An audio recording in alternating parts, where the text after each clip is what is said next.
Hello, कैसे हैं आप सब। आज रक्षाबंधन का त्योहार है और आप सब खूब एंजॉय कर रहे होंगे। लर्न इंग्लिश विदाउट रूल्स की तरफ से मैं आप सभी भाई बहनों को रक्षाबंधन की ढेर सारी शुभकामनाएं प्रस्तुत करता हूं। ऊपर वाले से प्रार्थना करता हूं कि किसी भी बहन की जिंदगी में कभी ऐसी परिस्थिति ना आए कि उसे भाइयों की मदद लेनी पड़े।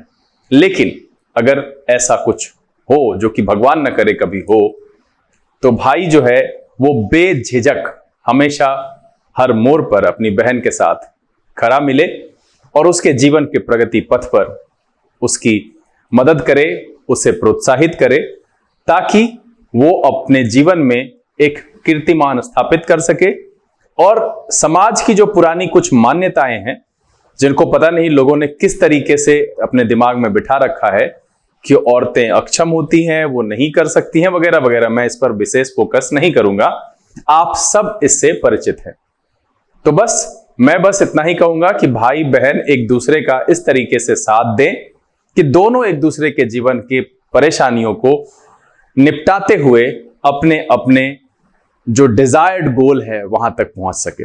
विशेष करके मैं भाइयों से कहना चाहूंगा कि आप सबको हमेशा यह ध्यान रखना चाहिए कि जितने प्रेम और भाव से आप अपनी बहनों से राखी बंधवाते हैं, ठीक व्यवहार आपको उसी तरीके का दूसरों के साथ भी रखना चाहिए। मैं ये नहीं कह रहा हूं कि आप सबको बहन बनाइए, बट कहीं ना कहीं अगर हम वसुधैव कुटुंबकम और भारत की उस परंपरा का मान जानते हैं, उसका महत्व जानते हैं, तो हमें ये जरूर समझना चाहिए कि अगर हम दूसरे को आदर दे नहीं सकते हैं तो दूसरा मेरे रिश्तेदार और मेरे घर वालों का आदर कभी नहीं करेगा।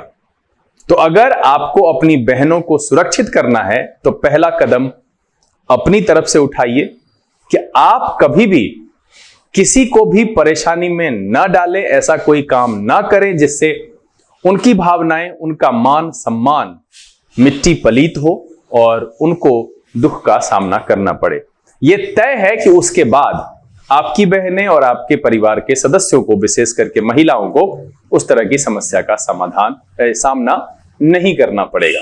तो यह शुरुआत अगर हम अपनी तरफ से करते हैं तो उम्मीद करते हैं कि धीरे धीरे समाज उस परिपक्वता के लेवल तक पहुंचे जहां पर कि कोलकाता में हुई घटना जैसी घटना या दिल्ली में हुई कुछ साल पहले निर्भया जैसी घटना दोहराई न जा सके। ये सोचिए कि ये घटना किस समय में हुई है और हम आज उस घटना के दर्द के नीचे ये कौन सा त्योहार मना रहे हैं। काश कि उस व्यक्ति को एक बहन का, एक औरत होने का अर्थ पता होता तो शायद ये कर ही नहीं पाता। कहीं ना कहीं उसकी मानसिकता, उसकी सोच उस तरीके की नहीं रही है जिस तरीके से हम समृद्ध है और एक दूसरे को समझाने की कोशिश करते हैं। तो आप प्लीज अपनी तरफ से कुछ भी ऐसा ना करें जो दूसरे के मान सम्मान को ठोकर पहुंचाए, उनको बुरा महसूस कराए। तो उम्मीद यह है कि रिटर्न में आपके भी परिवार के सदस्यों को वैसा नहीं मिलेगा। बहरहाल ये खुशी का मौका है। तो एक बार फिर से मैं B K Singh, learn English without rules और कॉन्सेप्ट बूस्टर की तरफ से यहां पढ़ने वाले सभी बच्चों, करियर क्लास के सभी बच्चों और मेरे सभी सब्सक्राइबर्स भाई बहनों को रक्षाबंधन की ढेर सारी शुभकामनाएं प्रस्तुत करता है।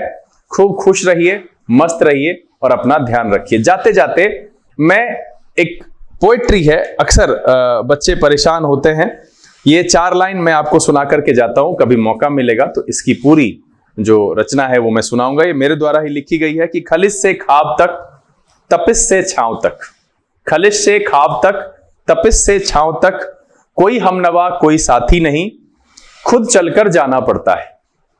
कि खलिश से ख्वाब तक, तपिश से छांव तक, कोई हमनवा कोई साथी नहीं, खुद चलकर जाना पड़ता है। दस्तूरे जिंदगी चाहे जैसा भी हो निभाना पड़ता है। दस्तूरे जिंदगी चाहे जैसा भी हो निभाना पड़ता है। आखिरी पड़ाव नहीं कोई हार, आखिरी पड़ाव नहीं कोई हार, जीना है यहां तो कदम बढ़ाना पड़ता है।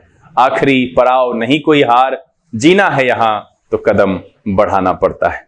आप सबको एक बार फिर से रक्षाबंधन की ढेर सारी शुभकामनाएं। खुश रहिए, मस्त रहिए, अपना ख्याल रखिए। Thank you. God bless you.